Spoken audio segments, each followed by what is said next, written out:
দুপুরের খাবার। এখন আমরা সবাই ভাত খাবো, তার জন্য এখানে বটটা রান্না করলাম, মসুর ডাল রান্না করলাম। বটটা অনেক মজা হয়েছে। এখন বটটা কিভাবে রান্না করব পুরো রেসিপি দেখাবো, দেখতে থাকুন সবাই।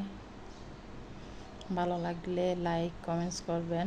এখানে যাবে তো মশলা, পেঁয়াজ বাটা, রসুন বাটা, আদা বাটা, মরিচ, হলুদ, লবণ সব কিছু দিয়ে কষিয়ে নিলাম।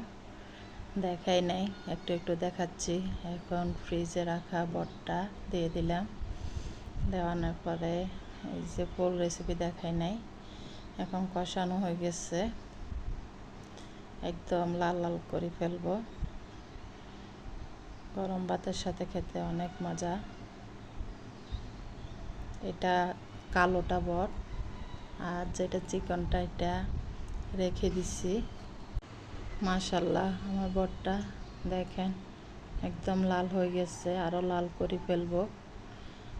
আগুন কম দিয়ে করতে হবে, বেশি দিতে গেলে পুড়ে যাব, পুড়ে গেলে তিতো হয়ে যাবে, তখন আর খেতে ভালো লাগবে না। গ্রামের থেকে গরুর দুধ নিয়ে আসলো 2 লিটার। এখন আমরা গরম করে সবাই মিলে খেলাম। শটটা আমি নিলাম, শটটা খেতে অনেক ভালো লাগে। গরুর দুধ, খাঁটি দুধ শরীরের জন্য অনেক ভালো। দেখেন, দেখাই নেই, এখন আমার বটটা পারফেক্ট হয়ে গেছে। মাশাল্লাহ, খেতে অনেক মজা হবে। আল্লাহ হাফেজ।